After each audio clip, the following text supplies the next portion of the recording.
Grimm's Fairy Tales, Rumpelstiltskin, Sleeping Beauty, and Rapunzel by Jacob Ludwig Grimm and Wilhelm Carl Grimm, otherwise known as the Grimm brothers.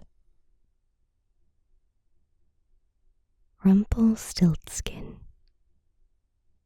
There was once a miller who was poor, but he had one beautiful daughter.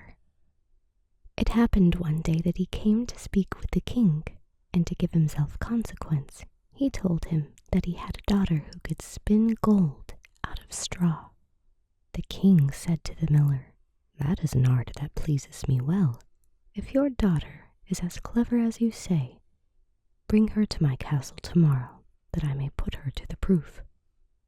When the girl was brought to him, he led her into a room that was quite full of straw, gave her a wheel and spindle, and said, "Now set to work, and if by the early morning you have not spun this straw to gold, you shall die."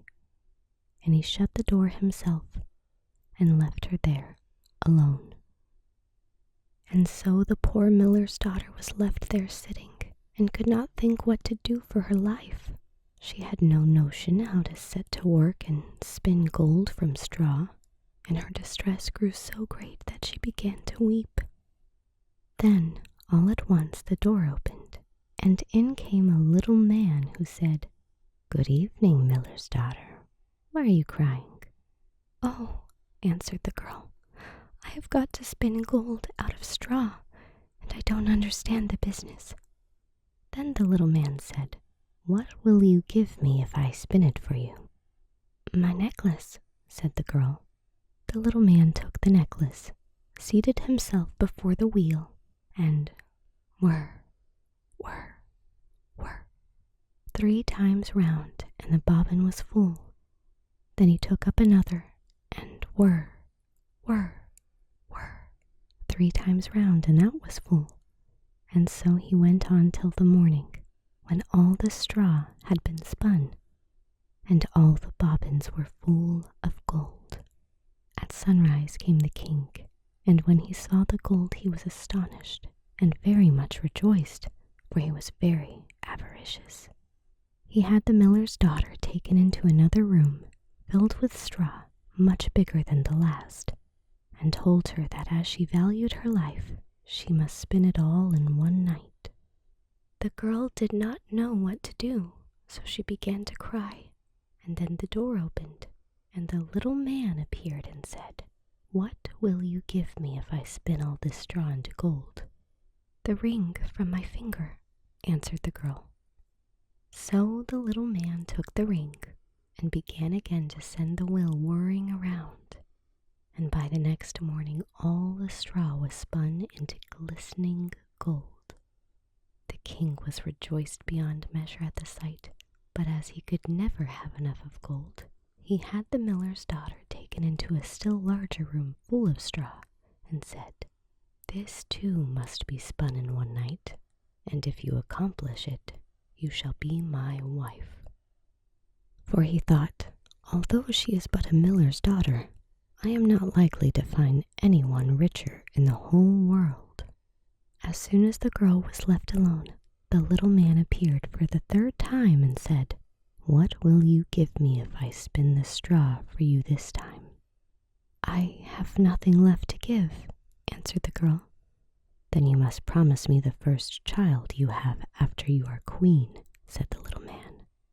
"But who knows whether that will happen?" thought the girl. But as she did not know what else to do in her necessity, she promised the little man what he desired, upon which he began to spin until all the straw was gold. And when in the morning the king came and found all done according to his wish, he caused the wedding to be held at once, and the miller's pretty daughter became a queen. In a year's time, she brought a fine child into the world, and thought no more of the little man. But one day he came suddenly into her room and said, "Now give me what you promised me." The queen was terrified greatly, and offered the little man all the riches of the kingdom if he would only leave the child. But the little man said, "No, I would rather have something living than all the treasures of the world."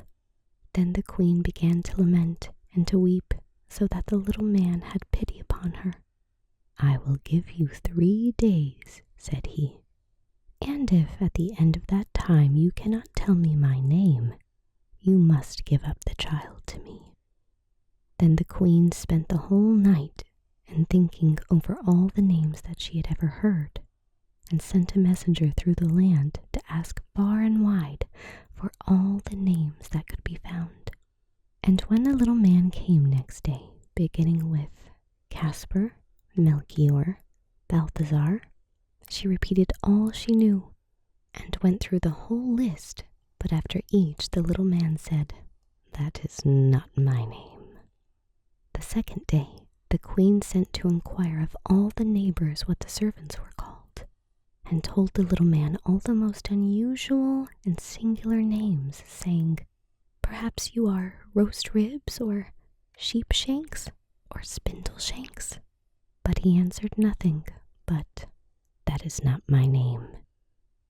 The third day, the messenger came back again and said, "I have not been able to find one single new name, but as I passed through the woods I came to a high hill, and near it was a little house, and before the house burned a fire, and round the fire danced a comical little man, and he hopped on one leg and cried, 'Today do I bake, tomorrow I brew, the day after that the queen's child comes through, and oh, I am glad that nobody knew that the name I am called is Rumpelstiltskin.'"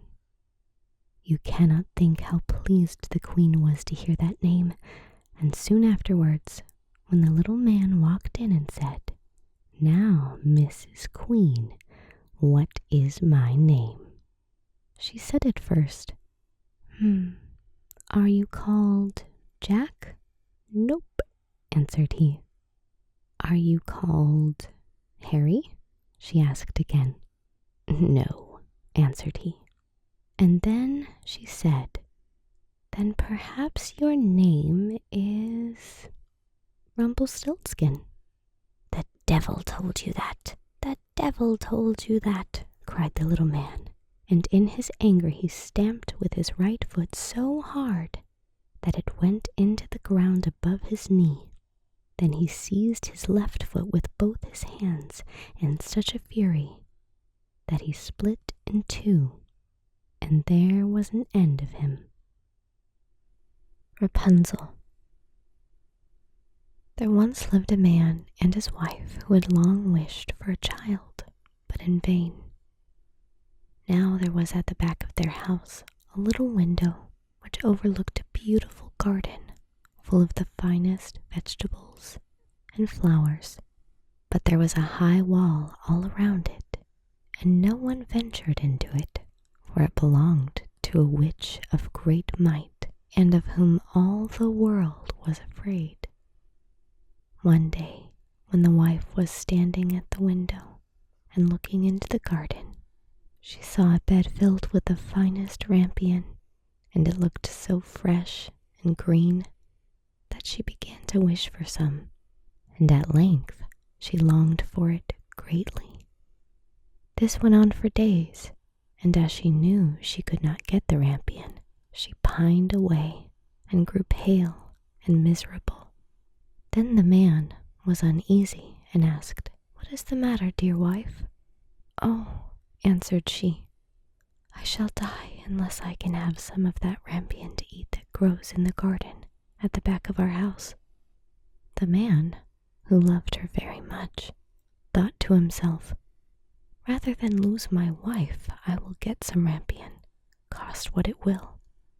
So in the twilight he climbed over the wall into the witch's garden, plucked hastily a handful of rampion, and brought it to his wife.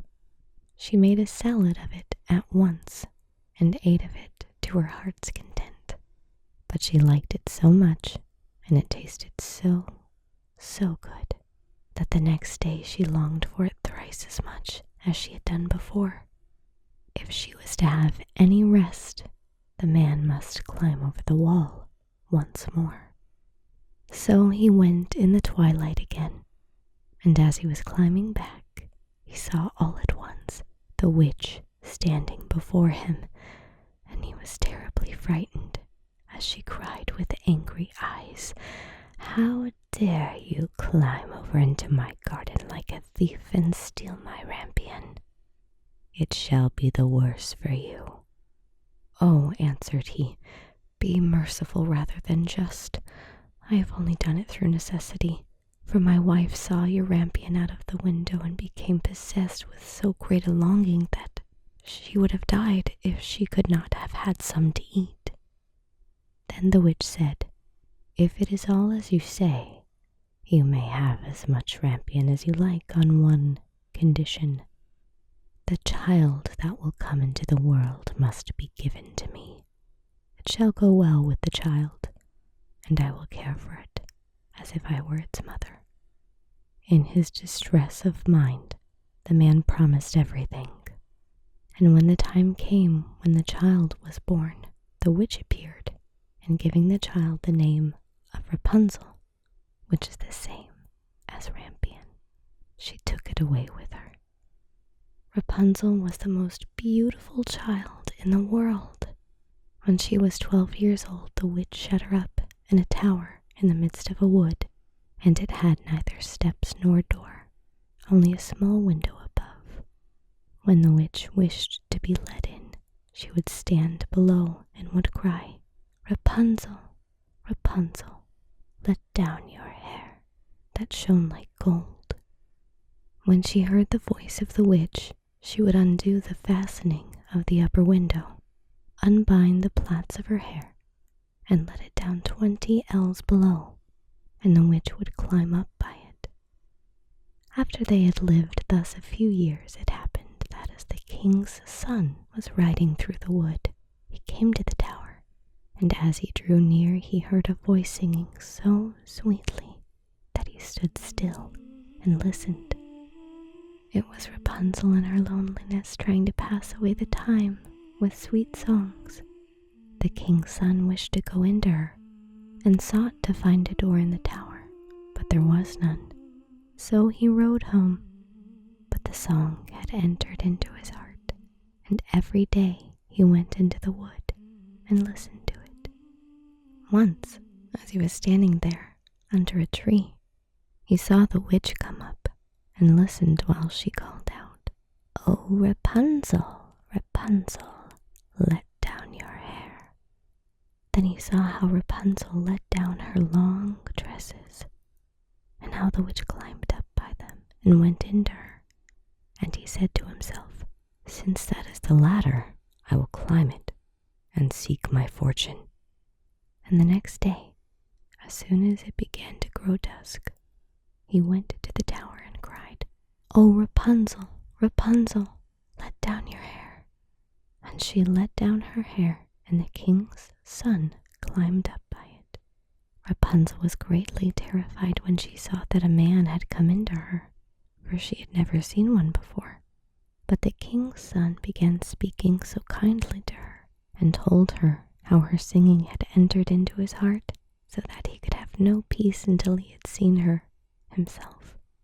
Then Rapunzel forgot her terror, and when he asked her to take him for her husband, and she saw that he was young and beautiful, she thought to herself, "I certainly like him much better than old Mother Gothel," and she put her hand into his hand, saying, "I would go willingly with you, but I do not know how I shall get out. When you come, bring each time a silken rope, and I will make a ladder, and when it is quite ready, I will get down by it out of the tower, and you shall take me away on your horse." They agreed that he should come to her every evening as the old woman came in the daytime. So the witch knew nothing of all this until once Rapunzel said to her unwittingly, "Mother Gothel, how is it that you climb up here so slowly, and the king's son is with me in a moment?" "Oh, wicked child," cried the witch, "what is this I hear? I thought I had hidden you from all the world, and you have betrayed me." In her anger, she seized Rapunzel by her beautiful hair, struck her several times with her left hand, and then, grasping a pair of shears in her right, snip, snap, the beautiful locks lay on the ground. And she was so hard-hearted that she took Rapunzel and put her in a waste and desert place where she lived in great woe and misery. The same day on which she took Rapunzel away, she went back to the tower in the evening and made fast the severed locks of hair to the window hasp. And the king's son came and cried, "Rapunzel, Rapunzel, let down your hair."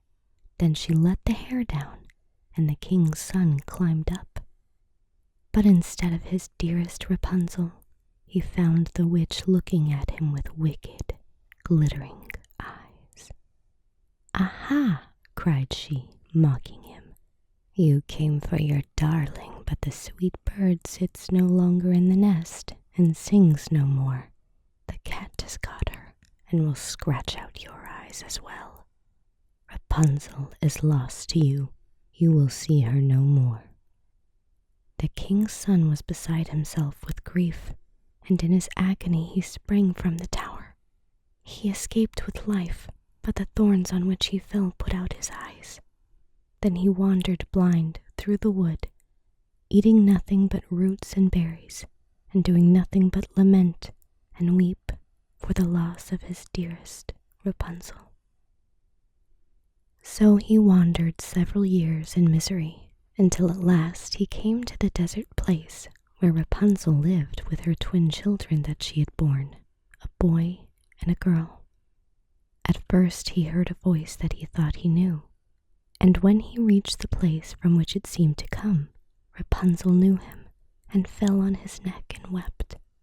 And when her tears touched his eyes, they became clear again, and he could see with them as well as ever. Then he took her to his kingdom, where he was received with great joy, and there they lived long and happily. Sleeping Beauty. Once upon a time, there lived a king and queen who were very unhappy because they had no children. But at last, a little daughter was born, and their sorrow turned into joy. All the bells in the land were rung to tell the glad tidings. The king gave a christening feast so grand that the like of it had never been known. He invited all the fairies he could find in the kingdom, there were 7 of them, to come to the christening as godmothers. He hoped that each would give the princess a good gift. When the christening was over, the feast came. Before each of the fairies was placed a plate with a spoon, a knife, and a fork, all pure gold. But alas, as the fairies were about to seat themselves at the table, there came into the hall a very old fairy who had not been invited. She had left the kingdom 50 years before and had not been seen or heard of until this day. The king at once ordered that a plate should be brought for her, but he could not furnish a gold one such as the others had. This made the old fairy angry, and she sat there muttering to herself. A young fairy who sat near her overheard her angry threats. This good godmother, fearing the old fairy might give the child an unlucky gift, hid herself behind a curtain. She did this because she wished to speak last and perhaps be able to change the old fairy's gift. At the end of the feast, the youngest fairy stepped forward and said, "The princess shall be the most beautiful woman in the world." The second said, "She shall have a temper as sweet as an angel." The third said, "She shall have a wonderful grace in all she says or does." The fourth said, "She shall sing like a nightingale." The fifth said, "She shall dance like a flower in the wind." The sixth said, "She shall play such music as was never heard on earth." Then the old fairy's turn came. Then the old fairy's turn came. Shaking her head spitefully, she said, "When the princess is 17 years old, she shall prick her finger with a spindle, and she shall die." At this, all the guests trembled, and many of them began to weep. The king and queen wept loudest of all. Just then, the wise young fairy came from behind the curtain and said, "Do not grieve, O king and queen. Your daughter shall not die. I cannot undo what my elder sister has done. The princess shall indeed prick her finger with the spindle, but she shall not die. She shall fall into sleep that will last 100 years. At the end of that time, a king's son will find her and awaken her." Immediately, all the fairies vanished. The king, hoping to save his child even from this misfortune, commanded that all spindles should be burned. This was done, but it was all in vain. One day, when the princess was 17 years of age, the king and queen left her alone in the castle. She wandered about the palace and at last came to a little room in the top of a tower. There, an old woman, so old and deaf that she had never heard of the king's command, sat spinning. "What are you doing, good old woman?" asked the princess. "I am spinning, my pretty child." "Ah," said the princess, "how do you do it? Let me see if I can spin also." She had just taken the spindle in her hand when, in some way, it pricked her finger. The princess dropped down on the floor. The old woman called for help, and people came from all sides. The old woman called for help, and people came from all sides, but nothing could be done. When the good young fairy heard the news, she came quickly to the castle. She knew that the princess must sleep 100 years and would be frightened if she found herself alone when she woke. So the fairy touched her magic wand all in the palace except the king and queen. Ladies, gentlemen, pages, waiting maids, footmen, grooms in the stable, and even the horses. She touched them all. They all went to sleep just where they were when the wand touched them. Some of the gentlemen were bowing to the ladies were embroidering, the grooms stood currying their horses, and the cook was slapping the kitchen boy. The king and queen departed from the castle, giving orders that no one was to go near it. This command, however, was not needed.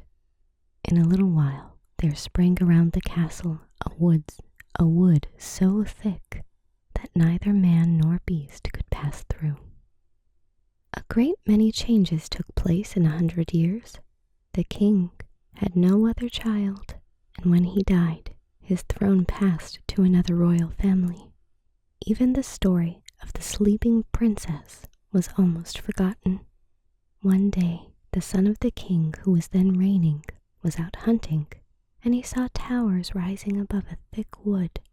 He asked what they were, but no one could answer him. At last, an old peasant was found who said, "Your Highness, 50 years ago my father told me that there is a castle in the woods where a princess sleeps, the most beautiful princess that ever lived. It was said that she must sleep there a hundred years when she would be awakened by a king's son." At this, the young prince determined to find out the truth for himself. He leapt from his horse and began to force his way through the wood. To his astonishment, the stiff branches gave way and then closed again, allowing none of his companions to follow. A beautiful palace rose before him.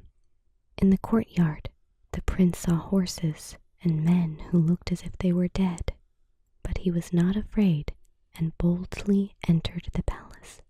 There were guards motionless as stone, gentlemen and ladies, pages and footmen, some standing, some sitting, but all like statues. At last the prince came to a chamber of gold, where he saw upon a bed the fairest sight one ever beheld, a princess of about 17 years old, who looked as if she had just fallen asleep. Trembling, the prince knelt beside her and awakened her with a kiss. And now the enchantment was broken. The princess looked at him with wondering eyes and said, "Is it you, my prince? I have waited for you so long." So happy were the two that they talked hour after hour. In the meantime, all in the palace awaked, and each began to do what he was doing when he fell asleep. The gentlemen went on bowing to the ladies. The ladies went on with their embroidery. The grooms went on currying their horses. The cook went on slapping the kitchen boy, and the servants began to serve the supper. Then the chief lady in waiting, who was ready to die of hunger, told the princess aloud that supper was ready. The prince gave the princess his hand, and they all went into the great hall for supper. That very evening the prince and princess were married. The next day the prince took his bride to his father's palace, and there they lived happily